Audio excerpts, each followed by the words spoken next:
Before the dams were built, before the trees were logged, and before the fish were blocked from going upstream, the Klamath River was a highway for the redwood canoes, taking tribes from the Oregon border to the northern California coast. We've taken these canoes places where they haven't seen canoes in like over 100 years, so it's been pretty special. The Yurok were not the only Native American tribe to navigate the Klamath, but they were among the last. There's only about 11 of these in existence.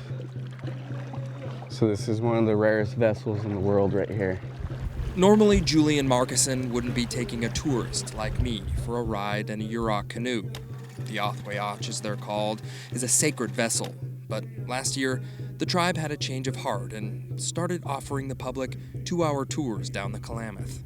You can't have people respect you if they don't know about you. The Yurok people were once great canoe builders. Usually this is just a mountain of chips. Well, that is right there.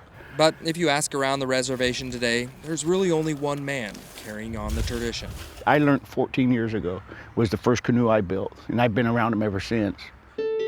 David Severns was in his 50s when he first learned to build canoes. Today, he can count the number of experienced canoe builders on one hand. Our goal, our camp's goal, is to keep our kids out of trouble through culture. David uses a mix of modern and ancestral tools to teach canoe building, but the most important part of a redwood canoe cannot be found on the reservation. The tribe itself doesn't own big timber. That's been taken away by timber companies or lost through mismanagement of the Bureau of Indian Affairs. The centuries-old redwood logs needed to build the Yurok canoes must be acquired from the government or private land. Either way, transporting those logs to Yurok country is very expensive. So the opportunity to continue doing this is coming solely from the tours taking them rides. I mean, it's sad, but it's important for us. Old-growth redwoods were once abundant along the Klamath, but as the Yurok were pushed off their land, sawmills and fish canneries took their place and took the resources that the river provided. These silver-barked ones right here, they're the alder trees. As Julian paddles along the bank, he explains, the river is in a constant state of healing itself. When everything got cut down, they were the first ones to grow back, so they earned the name the Scab of the Woods. Another wound that the alder trees are growing over is the damage from the Christmas flood of 1964. Floodwaters continue spreading over southern Oregon and northern California, with many areas isolated from land transportation.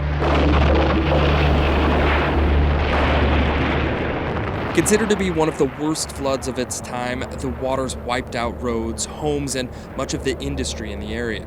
Even the Yurok experienced major loss. All the canoes, there's a couple dance sites and older buildings.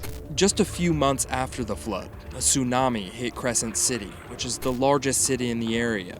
The massive wave slammed into downtown, devastating 29 city blocks. After that, everyone just kind of cruised out of Klamath, and they actually gave the land back to the Yurok tribe. The land along the Klamath is healing, but the water is still sick. Dams, they're kind of the biggest culprit in making the river sick.